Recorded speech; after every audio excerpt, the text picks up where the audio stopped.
All right, so this is slide number one where we talked about three-tier architectures, uh, and we talked about presentation layer, business logic layer, and database layer, and these are the different technologies, right? So for the business, we have Java, PHP, JavaScript, Python. We have databases on all these different technologies, and then your presentation layer, your UI is nothing. It's your view, right? So we also talked about this current state.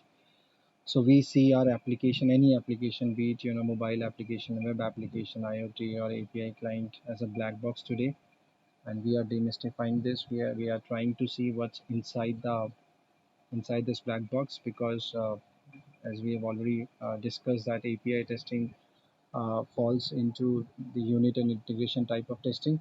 So it is important that we understand what's there inside this box. All right. So then we talked about model, view, and controller. We covered the view part, right? It's a UI thing. So you have the interface, you have the fields, user interacts with those fields, pass in some data and send a request to the server, right? And then we talked about request first goes to the controller. Now controller decides, okay, so you are asking me to, let's say the request is of post type, means you are inserting something into the database. So there are multiple tables into a database, right? So in which table you want to post your data, right? So while making the request, we inform the server that I'm trying to post, let's say there's a table employee, I'm trying to post data into the employee table. All right. So the employee controller is being called, right? And it reads the data from the request, pass it to the model, right? And store it into the database. All right. So this is what we've already discussed. Then here's the definition which we've already talked about. Uh, then this is a diagram for Web API internal architecture. We covered model. We have covered DTOs as well. We talked about briefly on what is a request, what is a response. I showed you uh, in the Postman. So this is my request. All I'm passing in this request is an authorization thing, right? So I'm passing the credentials that are required to access the resource. I'm hitting the send button, and as you could see, it's saying that sending request, right? And I hope my application server is running. Yeah, seems so. And now this is the response. Now the advantage of using the API approach is that with the help of API, all you get back in response is the data. Now you can tie it to any view of your choice. So API allow you to make the application view agnostic, right? So your response, your data is not tied closely to any one application. You can use the same data for your web application, for your mobile application, right? Wherever you want to use this. So we have decoupled actually the response, the data that we receive from the database with the view in which we want to display it. All right, that's the advantage of creating APIs. All right, so we talked about HTTP response as well. Today we are gonna talk about controller uh, and the middleware which comes into these areas, right? And then we'll also talk about this repositories and database context. So this is nothing. This is your ORM. So we'll talk about ORM, right? So this is the model we have talked about, right? So a model is nothing. It's a relation. It's an entity. It's a table, whatever you want to call it. So in database, we use the terms like relation, table, or entity, right? So then we create a class for it, which has 1:1 mapping for the attributes in the table, right? And then what is a DTO? It's a subset of a model class, and it allows you to control what you want to display to your user, right? So and you could have, for example, on the web application, you would like to display all the fields, like there are 10 fields, right? So you would like to display all those 10 fields. So you'll create a web DTO, for example. On mobile, you only want to display 5 fields, so you'll create one more DTO, which would be a mobile DTO, right? So these are the advantages of creating DTOs. And again, The reason behind that is, we talked about single responsibility principle.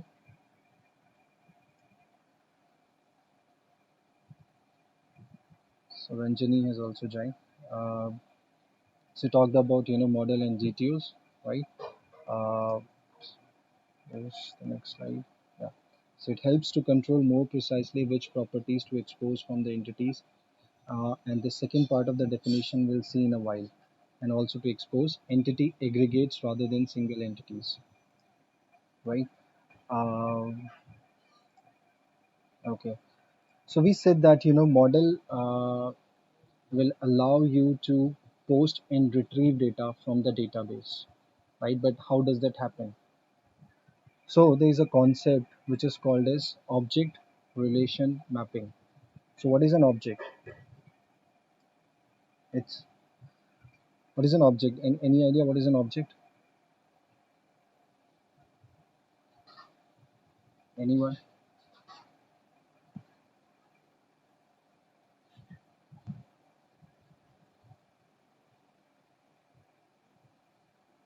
Mm-hmm. Yeah, yeah, yeah. It's a noun, right?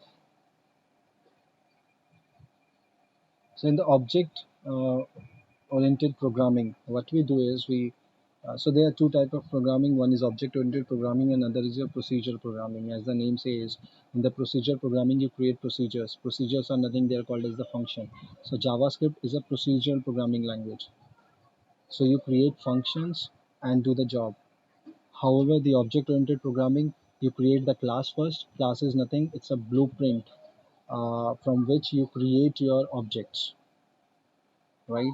So with the help of this class, what we are going to do is we're going to create objects from it with the help of a constructor. In JavaScript class, what we did was, we created the objects directly, right? But in any other programming language, what we do is we first create the class and then we create the instance of it. So object is nothing, it's an instance of a class, right? So it's a blueprint basically, right? Now you can read this paragraph and then I'll explain this.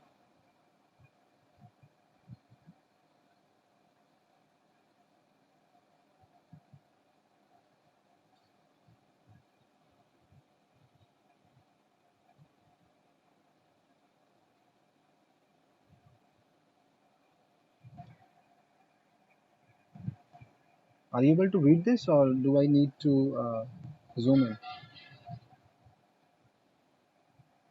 Okay, great.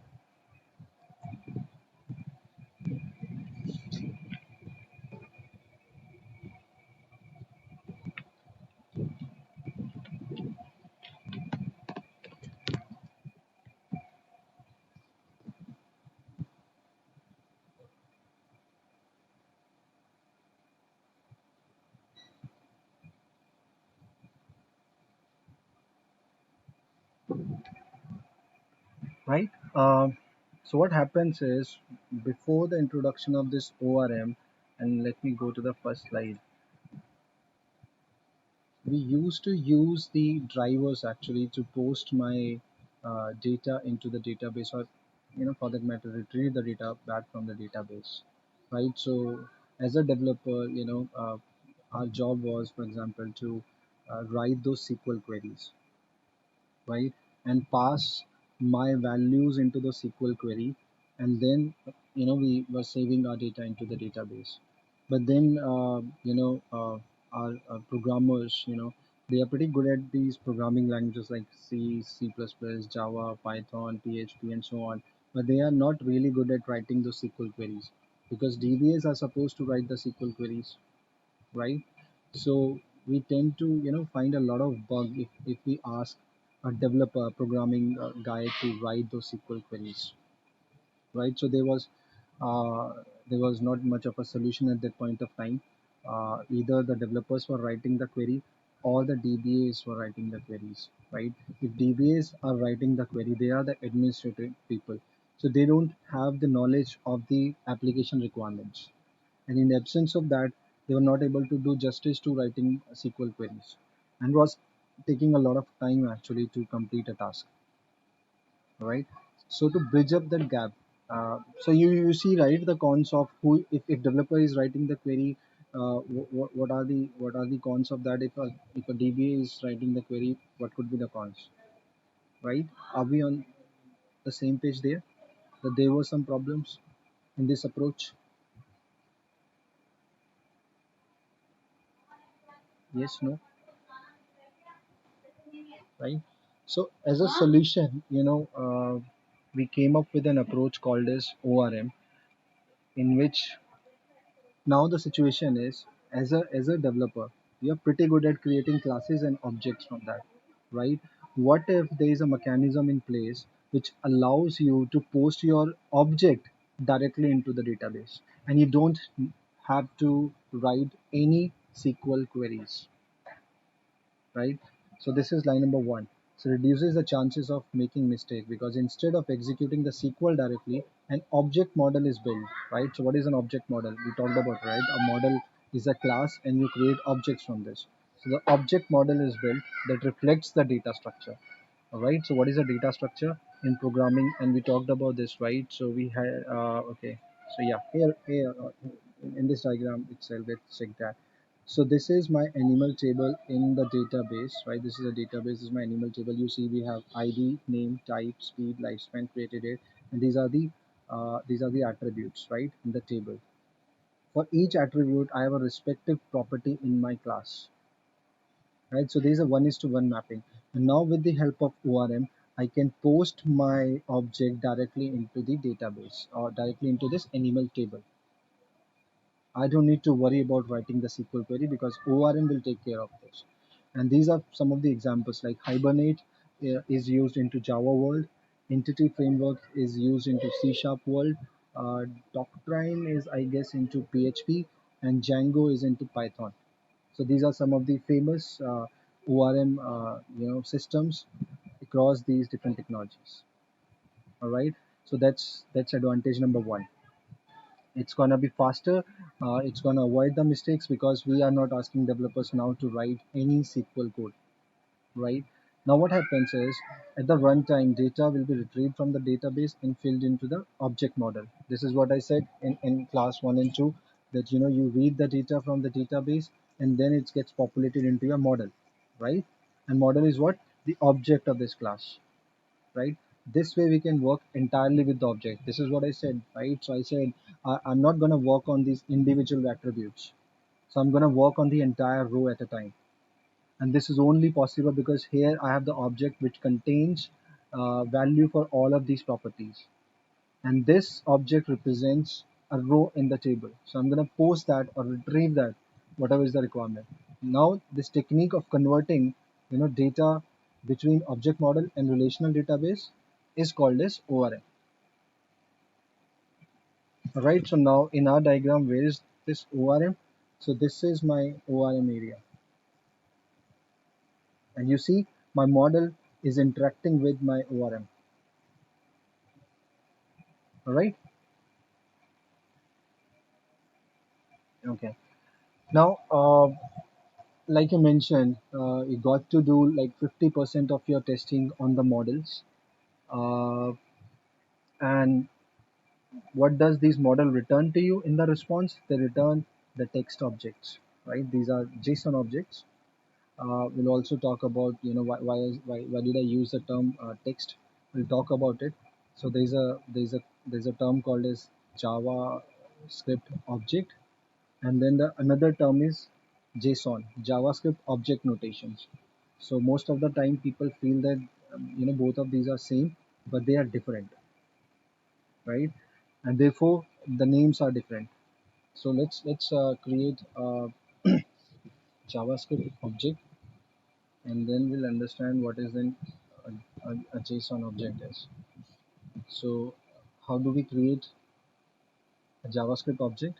We use this. So okay, why not create it here? Let me create it here. So, in the console.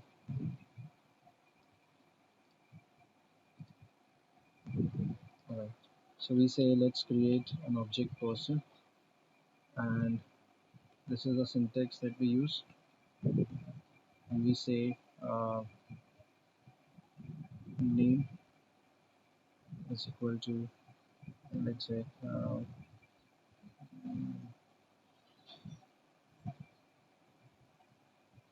right, and then we say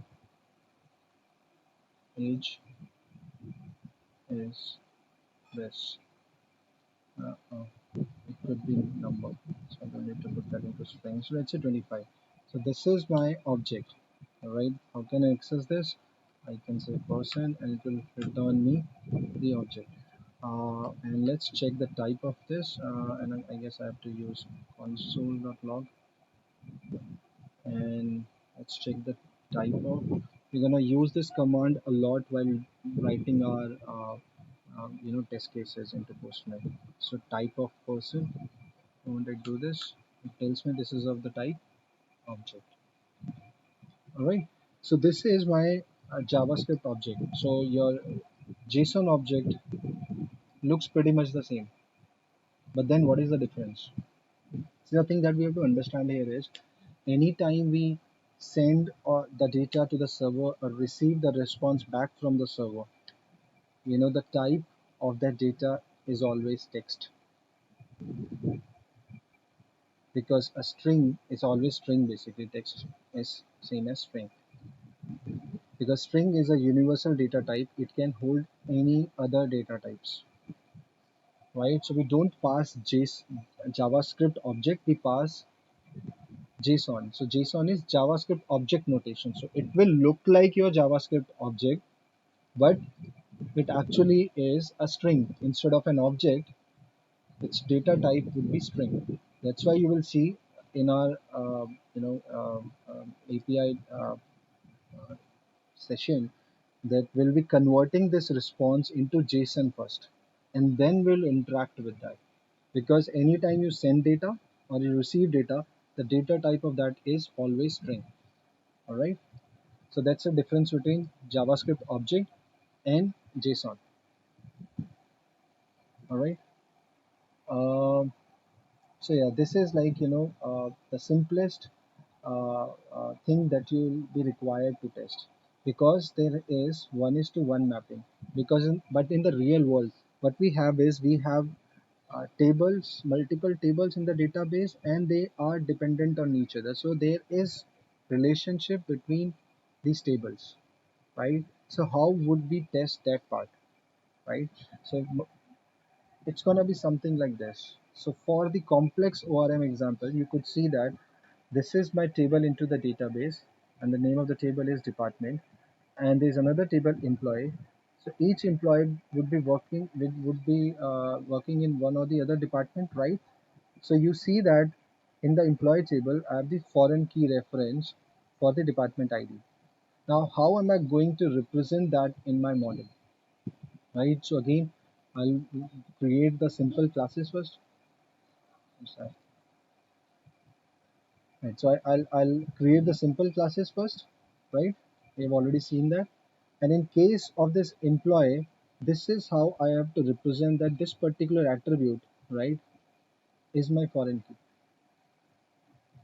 So this is the part that you have to test, and for that, again, like I mentioned, you need to have the understanding of your relations as well. So if a model class is created, which table it is referring to, because for simple tables it's still gonna be fine, you can test your DTO, it's absolutely fine. But when you have the complex relationship, means there are relationship between multiple tables, then you have to make sure that whatever data that you are passing, is being fed into both the tables. And this is the part 2 of our definition, also to expose entity aggregates rather than single entities. So DTO will allow you to ensure that, okay, so you have two models, right? So you have to join those two models and display the result to the user. So user doesn't care whether you're pulling the data from one table or multiple tables, right? So they are sending a request that I want this data. Now it is the responsibility of the developer, or the DBA, whosoever is writing. If we are using ORM, it's the responsibility of the developer. If we do not have ORM in place, uh, the DBA people will be writing those stored procedures. wherein they'll be connecting these two tables and then retrieving the result set, and that would be then displayed or sent to the UI of the application. All right. So there are two types of relationship that you will be testing, and therefore you need to have the model to uh, your entity mapping provided to you. Right. Okay, so we've talked about ORM as well. Next is your controller. So what are controllers? Okay, let's understand this first. So I'm sure, I mean, you must be having some basic understanding of your of SQL queries, DML queries. So let's say you create a table first. So there are two type of commands, right? One is your data definition command, data definition language, and then you have your data manipulation language. So data definition will help you in defining the definition, means defining the schema of your table. For example, creating a table, dropping a table. These are your data definition languages. And what are your data manipulation languages? So data manipulation languages would be your insert, your select, your update, and your delete.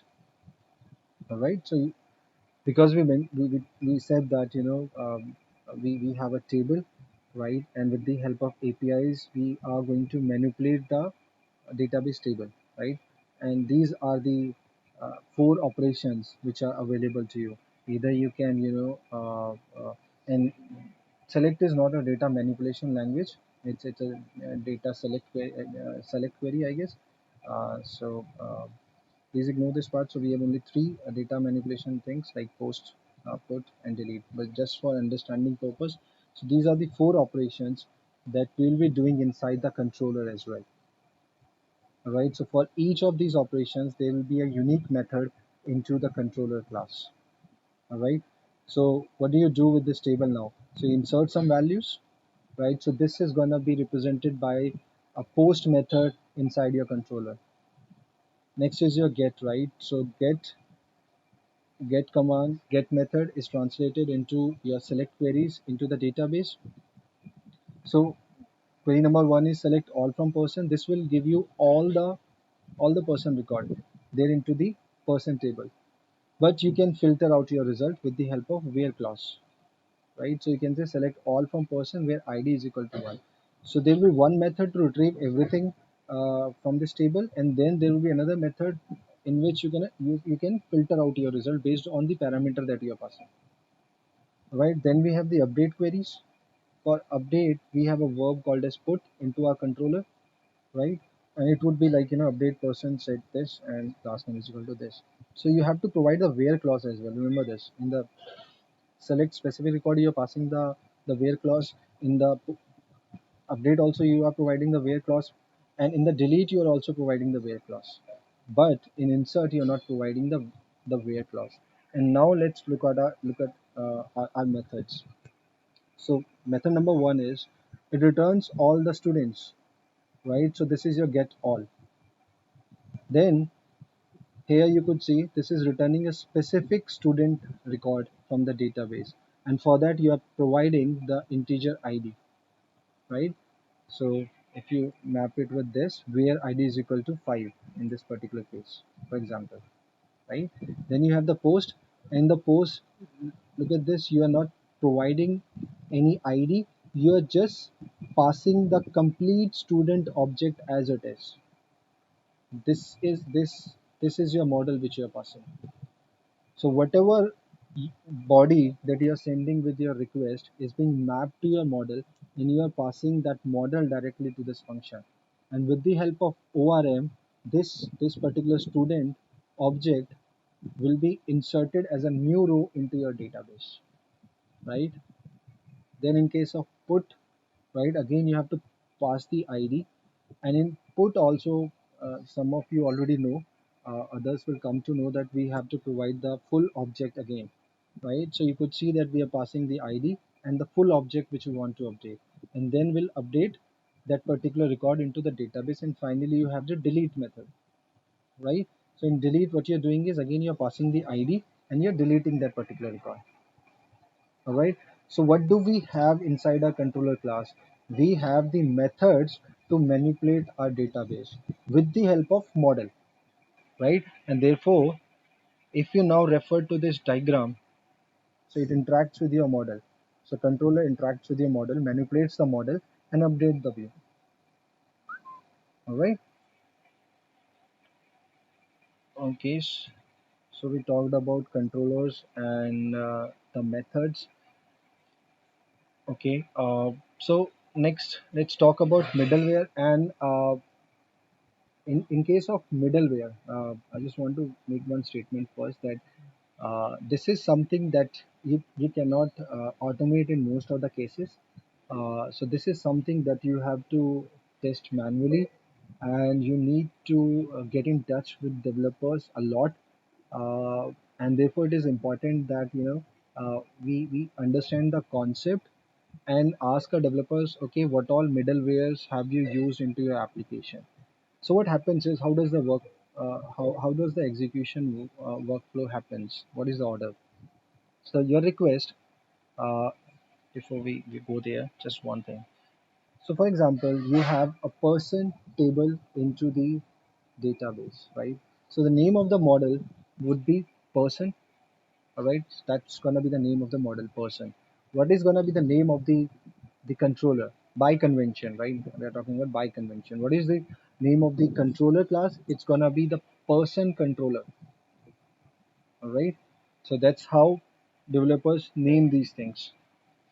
And all these new frameworks that we work on these days, when we say, okay, generate me a controller for this class, they ask for what is your model. So they ask for the model, and they generate a lot of boilerplate code all by themselves, right? And then they also give the same name. So they say person controller. So now what happens is, when you use a request, right? When you send the let's say there is a URL, right? So in the URL, you mention that, okay, I want to work on this particular resource. So with the help of that resource information, because in your application you may have multiple controllers, for each entity you'll have a respective controller. So there could be, let's say, there could be an employee and there could be department, right? So in your URL, you are mentioning that, okay, I want to access employees information. So your request will go to your employee controller first, all right? So when I'm saying it goes to your employee controller, it goes to the employee controller class, right? Now what happens next? It goes to the employer employee controller class, but you still don't have access to the methods yet. So there this middleware comes into picture. So you have to fulfill the criteria set up in the middleware to be able to get access to the methods inside that controller class.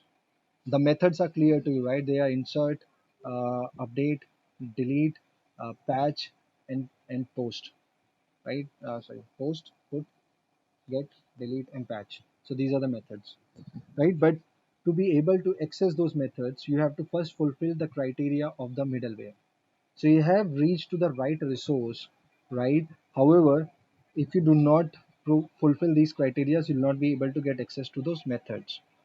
That's the job of a middleware is, right? Now read this paragraph. The application logic resides in the controller methods. So basically, application lives in the controller methods, not in the whole controller itself. So middleware runs before the request enters the respective controller method, and thus this is always outside the real application. No controller method is executed unless all the middlewares are passing the request. All right. Now this is what Microsoft suggests. So you send the request, and the first and foremost middleware should be exception handler. Sorry. So whatever kind of exception that could happen inside your application, one has to write the exception handler first, right? And these are all other HSTS. Basically means I'm not going to cover all these into details. It's just for the knowledge sake, that there will be middleware which you may require to test, and these are something that would require manual testing, and for each of these middleware you have to do the reading because it is not fixed. It depends upon your requirement, it depends upon the understanding of your developer, it depends upon the level of security and performance and functionality we have to achieve. So it's going to be different in every cases, but yes, there would be definitely some middleware. So therefore, somebody has to test that part as well, and that has to be tested in most of the cases manually. I've said that like already 3 times, so sorry for repeating myself. So HSTS is basically, let's say you say that all the requests to my website should be using HTTPS, not HTTP. So a secured HTTP protocol, not just simple HTTP protocol, right? So if somebody is sending you a request, a plain HTTP request, let's say, and what is what I'm saying. So I go to this, right? I can say HTTP and www.google.com. I can run this request, but if you have implemented this right and you use the HTTP request, right, your middleware will not accept your request. It will say you have to use HTTPS. So it will immediately go back and sends the response, right? Then HTTPS redirection, the next level of it, I'll say, okay, maybe you didn't know that we've already moved to HTTPS. By the way, you have to pay money actually to move from HTTP to HTTPS. So if you don't want to lose your existing customer, what do you say? Okay, fine. Earlier we were on HTTP, now we have moved to HTTPS. So what you can do is, okay, you don't worry. I'll do the redirect automatically for you, right? So this particular layer takes care of that. In your web application, we in the first class we saw that there are some JavaScript files, CSS files, and DOM. All those were getting downloaded. Pictures, picture file as well, images, right? So those are static file. How do you want to handle those files? So basically, you don't need these kind of files. Do not require or are not intervened by your controller class, right? So for that, there is a different workflow. How are you establishing the routing? We'll see the routing part at least. Course is cross origin resource sharing. So what happens is, so if you create two applications, right? For example, API is one application, then you create one application using React for your UI, right? Now these are two different applications and they have to communicate with each other. So API will give the response to the React application, and then it will be displayed to you. But these are two different applications, and for the security reason, we don't allow one application to interact with another application. So now the requirement is, but in this particular case, these applications will have to share the resources between each other. So then we have to implement this particular middleware, which is cross-origin resource sharing. Again, another security principle. You must be knowing about the authentication and authorization. And then if you have written any custom middleware, then it goes to your endpoint. And endpoint, you might be hearing this a lot from developers. It's nothing, it's your controller. All right. So that's these this is what middleware is. And again, this is from the Microsoft site only. uh, Pretty much what I explained to you for each of these. So I'll skip this part. uh, I think let's take a pause now, and we'll cover the verbs after this. Or maybe I can cover the verbs also in next 10-15 minutes, and then we'll revisit everything again. What do you say?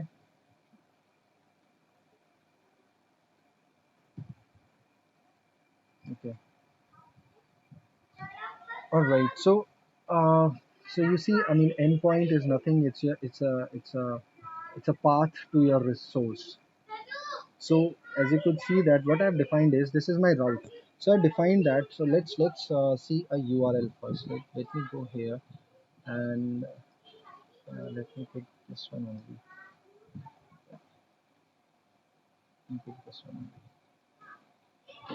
So I should have a slide for that as well. All right, and API and animals. So let me use this and go here. and put this, do enter. So you see, you get the response back. Right now, let's understand the different parts there into the URL. Right. So what is this? HTTP is your protocol. HTTP or HTTPS. For example, in my case, this application is HTTPS. So HTTP, HTTPS, these are two protocols that we use to make this request. Now, what is this section? Right, localhost and this. So this is of course the port, and so my application on my system is running on this particular port, and localhost is the IP address of my machine. But what you see is, let's now go to Google again, right? So you see this Google, right? So Google is a domain, right? But internally it's an IP address, right? So let's check that. Let me open my command prompt and let's say, yes, that's a command. HTTP www.google.com. Oh, not think,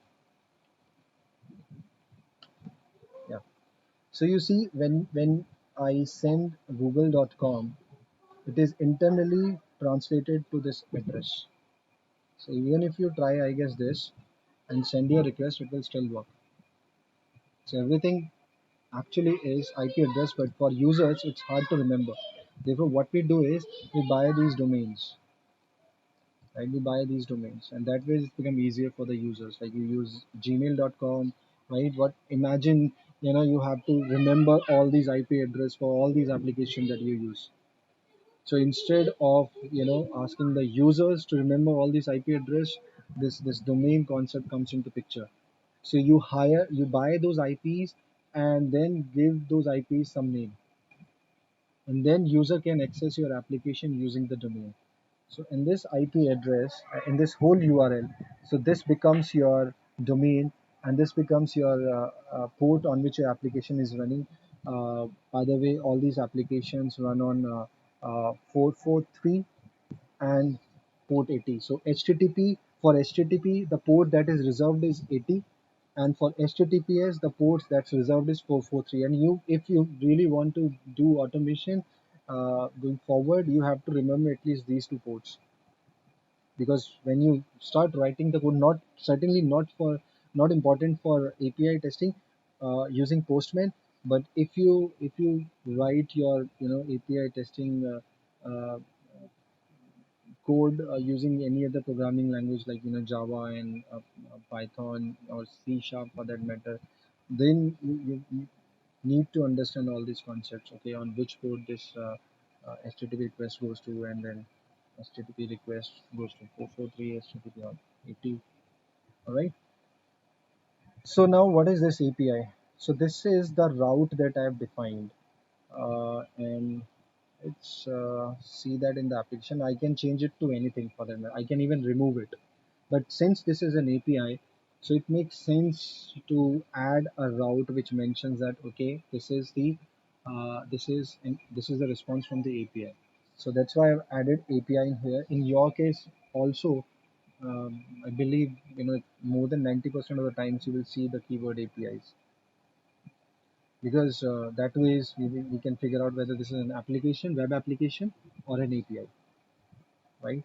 So you'll get this, and then finally, what is this animal? Your animal is the resource that you're trying to access. So when you send this request, right, animals, it will go to animals controller.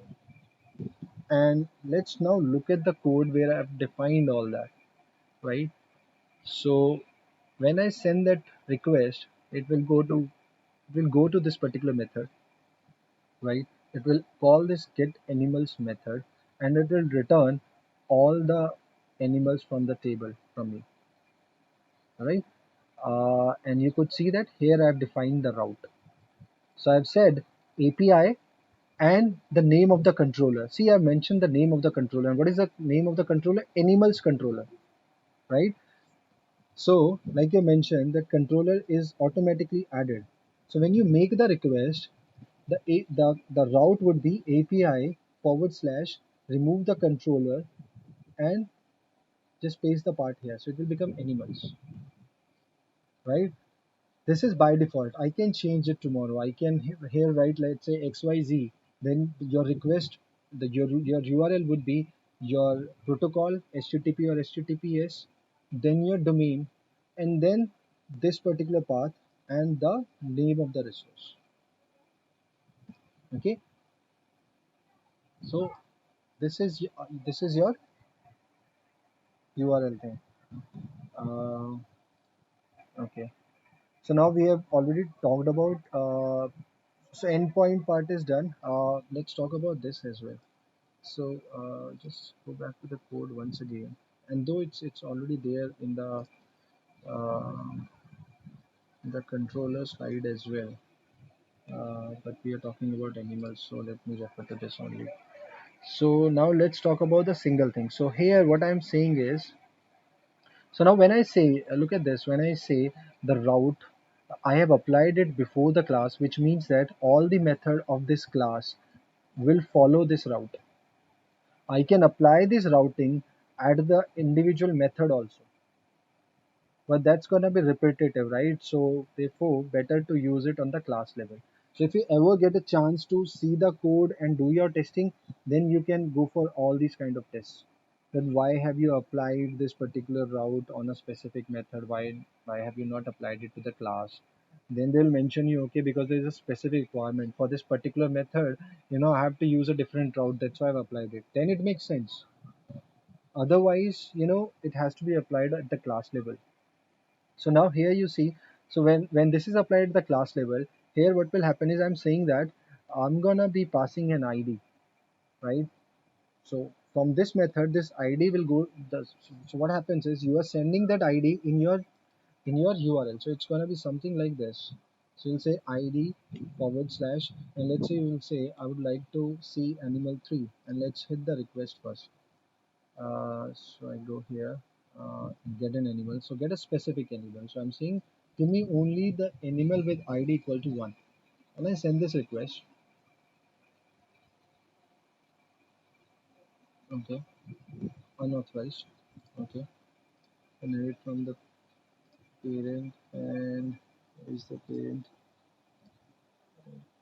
authorization. Hmm, we have to change the password. I'll check that part, and you'll be asking me the questions, and we'll come back to you. But it has given me 401. So this is the middleware that I've applied, which is gonna check whether I'm the authenticated user or not. So I go here, and oh, because of this, hmm, what is my password? Okay, okay, so I have to change my username. It's gonna be user one. My password would be user one at one, I guess. Uh, let's see. I don't remember this. I need to save this. Yeah. So the password was because I exported that collection a day or so back. So okay, fine. So you see only a specific record being returned because of this particular filtering, right? Okay. Um, we talked about middleware. We come here. Okay. So you've seen that get all the results. So these are called as verbs, by the way, right? So you have get verb, get again. So this is your read in database that is transformed into your select queries. Then you have post.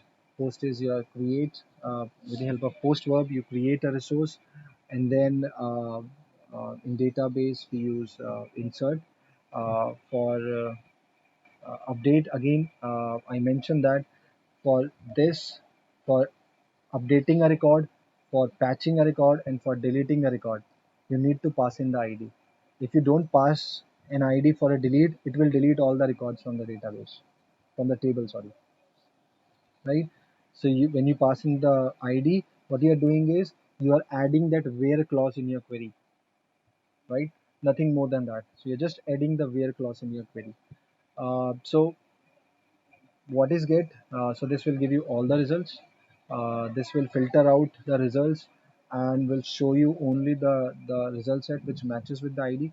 And if there is no such ID found in the database, it will say the resource is not found, but using this syntax 404 not found. And we'll talk about the syntax, the status code and everything in the coming slides.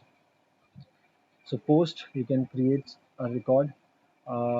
Put, you can update a record. Patch. So this is a new thing. Not new basically, but this is very much in demand these days. So what happens is, in the put verb, you are asked to provide the complete object, even if you have made changes only to, let's say, a single property of the object.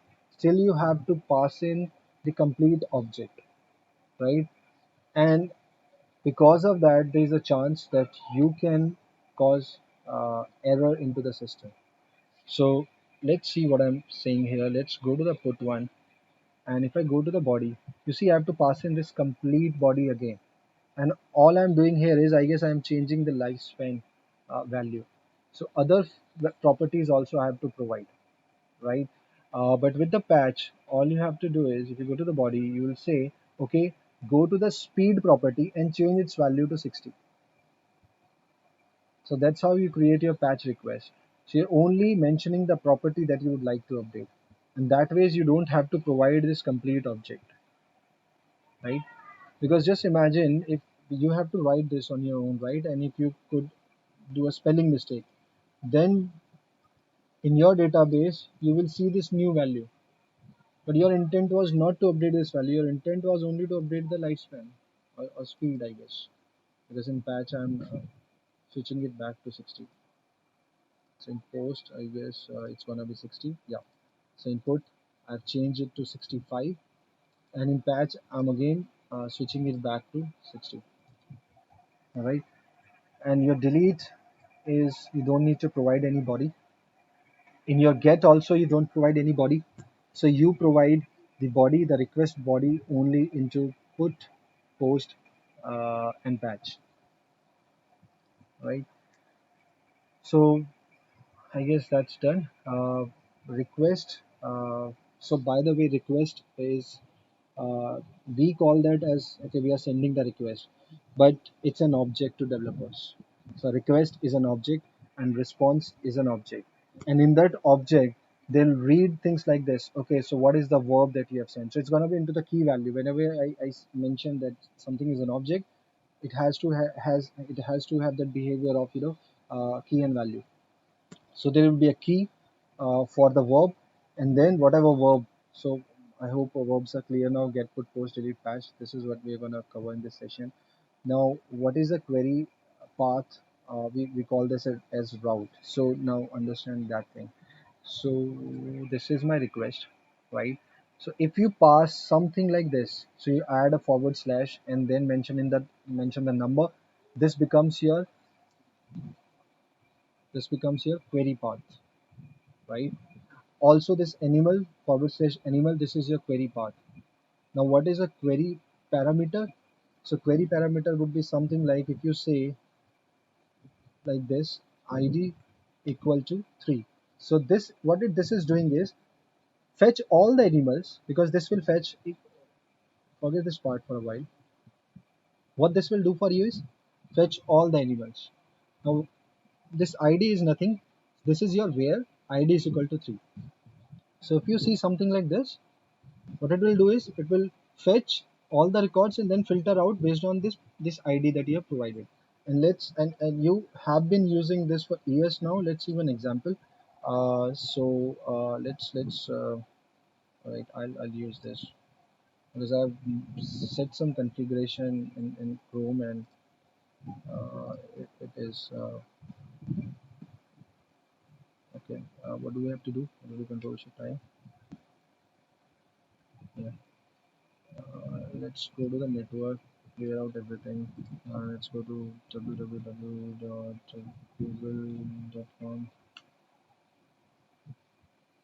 So I'll show you something. So let me clear everything here.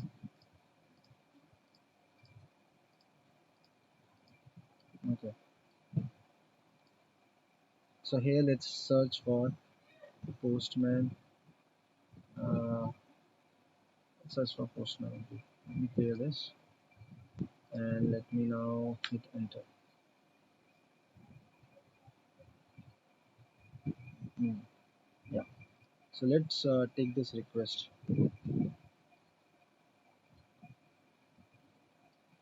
So see what this query has done is, do you see Postman anywhere in the request?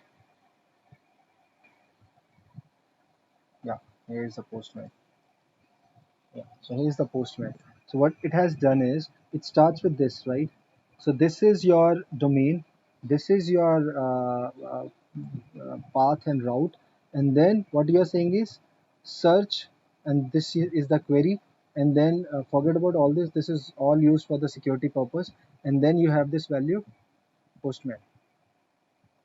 So what you can essentially do is, if you can just let's try this if it works. So what we can do is q uh, is equal to uh, what's that into quotes? Hmm? So is equal to what should I say? Selenium 404. Maybe I have to take this out then. Does it work? Yeah. So this is how you can do this. So instead of opening your Google and running your search, if you type a URL something like this, you will be landed onto the page directly, right? So this is what it says is search the entire web and then filter it on the basis of this keyword, right? So if you don't provide this, so it's gonna be something like we have seen here. We will search for all the animals, right? Of course, Google has already handled that if somebody does not provide the criteria, don't search for anything. That's something that we also use as a test case whenever there is a search functionality. So you just hit the search button directly. Nothing should happen. A network request should not be made. If it is being made, it's a bug because that's costly, right? Uh, all right. So we covered query path, query parameters, HTTP headers. So what happens is, in case of middleware, uh, things which you can still automate are the headers that you have to send along with your request. For example, in the header part, in my particular case, if I go to the headers, you see that I have to pass in the authorization. I have to pass in this value. If I don't pass in, it will not allow me to access that resource, right? So these are the headers that you have to send along with your request. So we checked that for get animals and we were able to see all the response in here, right? What if I say, let me copy this and let me go here and I say show me result number one. So it says 401, right? Because I did not provide the authorization header, because on this application, right, I don't have the option, the opportunity to pass those headers, and therefore we require a tool something like Postman, because here we have the option to set the headers, whatever headers are required, because in absence of those headers, my request will not be processed. And in this particular case, my authorization middleware has stopped me from accessing that resource, right? So these are the jobs of header. The other header that you might be using a lot is, let's go to the slide. Have I mentioned the content type? Yeah. So content type, what this header tells to the server that fine. I mean, you can. I'm the genuine user. I'm requesting for this resource, but what I want is that instead of sending the response in the form of XML, can you please send it in the form of JSON, or can you send it please in the form of text, or in the form of binary JSON, BSON. So content header is something wherein the client is requesting the server Can you please provide me data in this specific format so that I don't need to transform the data into the specific format, right? So that's the purpose of content type. So it's a kind of, with the help of these headers, we establish the handshake between client and the server. If the handshake is successful, then only the server will accept the body, otherwise not, right? This is again for the security purpose. So what this verb will help us help the server in figuring out that, okay, what type of operation you are trying to do. What is the role of a query path? It will take you to that resource. What is the job of a query parameter? It will help the server to return you the filtered result. What is the job of the header? To establish the handshake process between the client and the server. And once the handshake is established, then the server will accept the body. And also, it's because server is your master. Server has full control over denying your request. So if you are saying that, okay, send me the data into the form of XML, server can deny it and say, no, I'm going to only provide you JSON, right? So it is totally in the control of server and not of the client. Client can ask for anything, the server will only provide the thing what server can provide, right? And we'll see the example here. Again, this is something that you have to test. So what I have implemented, again, we will go there. So as you could see that currently the data that you're seeing is in the form of JSON, right? The response. So if I add a header, content type, let's add a header. Uh,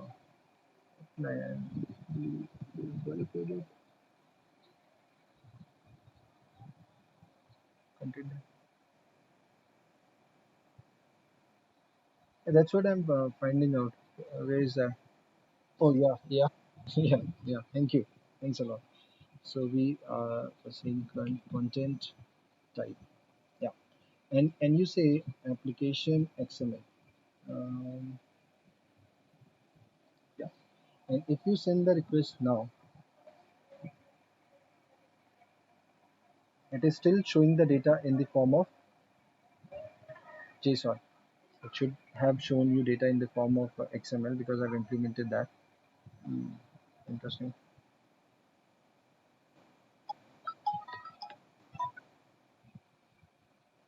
No, not from here. It would have shown me the okay. It would have shown me the response in the JSON only. This is the yeah, because I provided that in the header. Let me check one more. Interesting. I didn't check that part. Content type, and then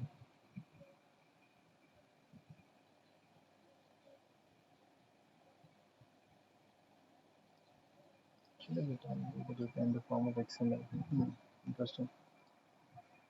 Um, Let me go to my.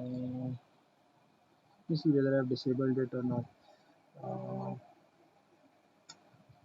okay. Start a class. See, I've already added it here. It should return me data in the form of XML. All right, I'll check that part.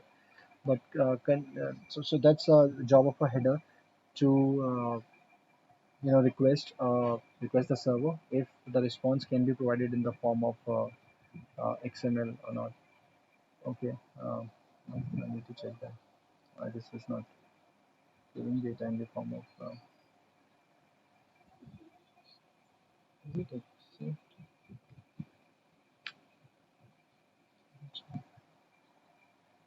Yeah, sorry, it was not content type, it is accept. So now you see, and server says oh sorry. So okay, yeah. So content type is basically what client is telling to the server that I'm sending the data, that the content which I'm sending to you is of type JSON, and we send content in post, right? So while sending the content, you have to provide the type as well. So content type is equal to application JSON. But in terms of when client is requesting, the the other header that we have to use is accept. Right now, when I added this accept XML, you see that the data is being returned to me in the form of XML. But again, you have to write some code for that. So that's called as content negotiation, right? So you have to ask your developers, okay, tell me the content type the application can deliver, or you can also go to your Swagger documentation and it will tell you, I guess, yeah, so open any request, I guess, and it will tell you, yeah, so the media type, so it will tell you the media type, application JSON. So you see I've implemented these all these different type of formatting. In your case, the list could be different, more extensive, or it could only be limited to, just JSON. So application forward slash JSON. So it depends. So that is again something that you have to test. So client will tell the server, I'm accepting this particular format. So if that format, so see there are so many formats, right? Let me, if I change this, if I say application ECMAScript, and if I do send, right, the server is not going to entertain, because what the code that I've written is, that's another test that you have to say. Uh, this is application JSON. Mm, mm, application ECMAScript. This is what I chose. What's wrong with this? It's not allowing me this. Application. Hmm.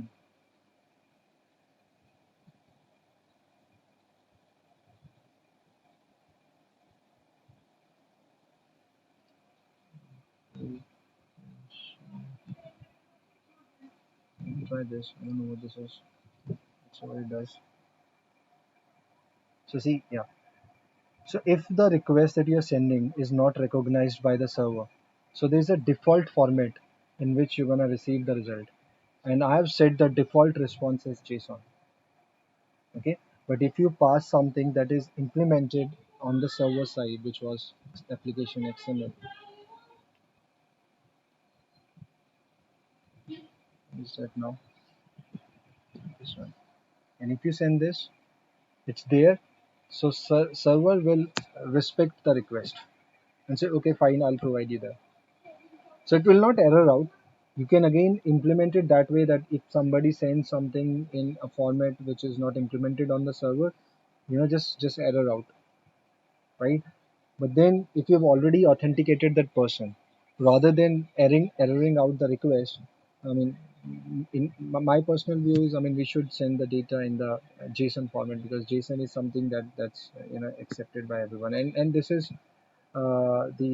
the model that we use these days, when we have to exchange data between two different applications. All right. But if you have a special requirement that your application should generate this kind of data, then that should be considered in your test cases. Okay. So now request body we also call as payload, and like you mentioned, the request body is available only in. Yeah. Mm-hmm. Yep.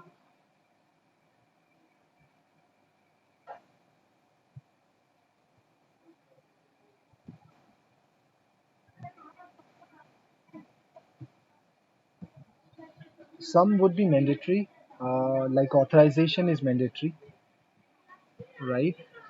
This is depending upon, let's say you have developed two views, right? One is your old web application, and your old web application accepts data into the XML format, because earlier everybody was using XML, right?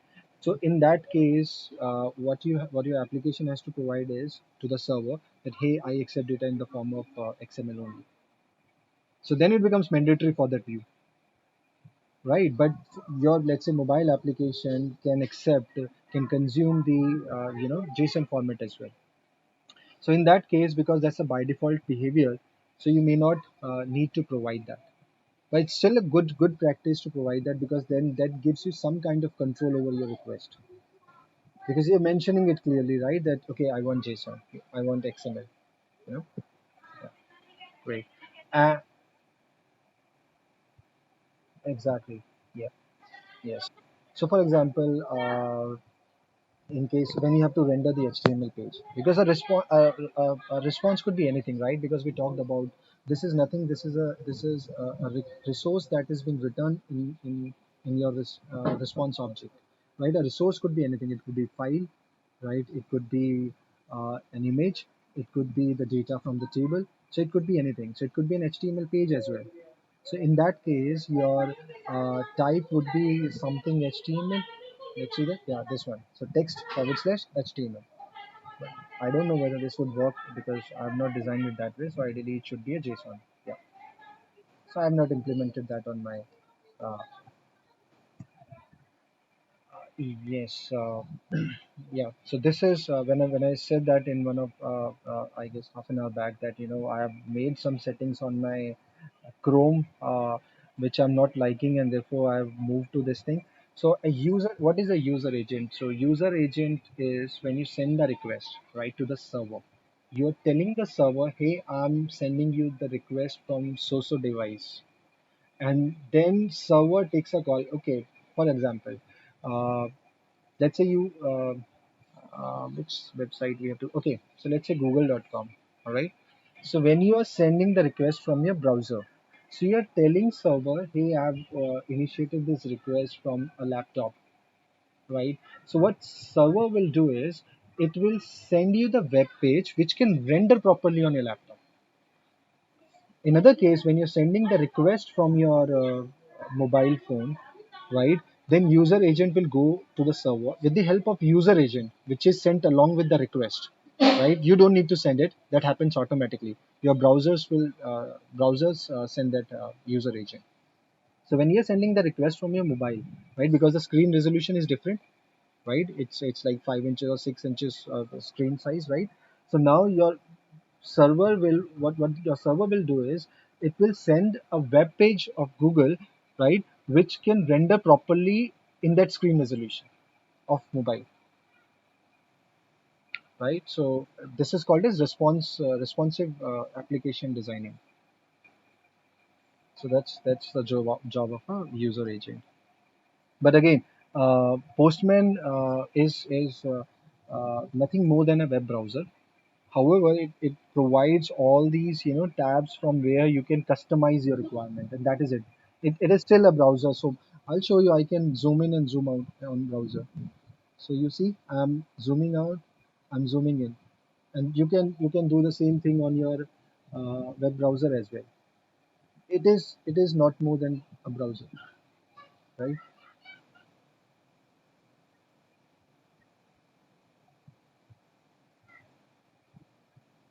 Exactly. So yeah, so in the param, what you can do is, so this is your parameter. So you can pass it from here, and we'll see that in the session. So instead of sending in the request, you can send it from here as well. Uh, so I guess check that, and I can say param and one. Uh, I'll check that part. So all you need to do is you just need to send the param from here, and then the value would be read from here. So we'll come to that part, right? So we'll talk about this. But basically, parameter is what? So you have two ways to send the request. Either you can send using the parameter, right? Or you can send it in your query path, right? And we'll cover all that, right? Okay, so last one is your response. So when you send the request, you get the response, right? And what do we have in response? So response will have a status, right? And there are three things that we have to test on the status. One is your code, and your code could be anything between 100 plus to 599. And we'll talk about these different status code. What does that mean? Right?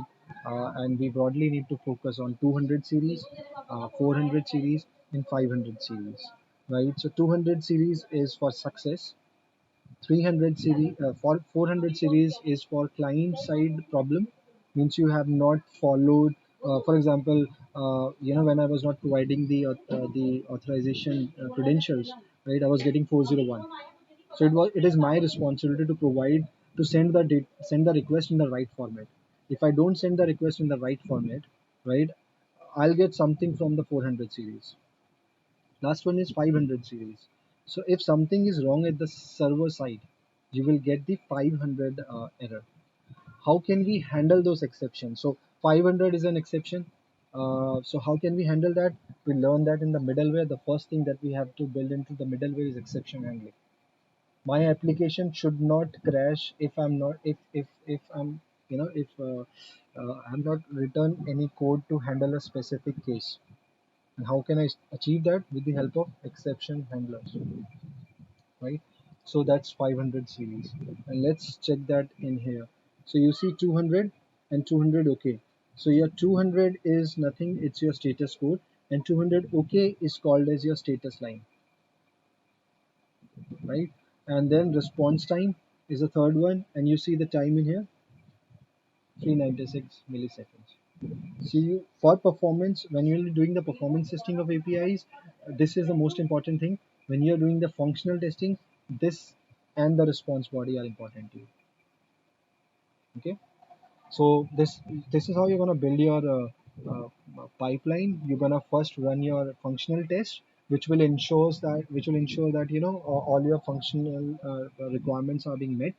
And once the pipeline is green, once the functional thing is green, then you will move on to the performance testing of your APIs, and then you will check all that.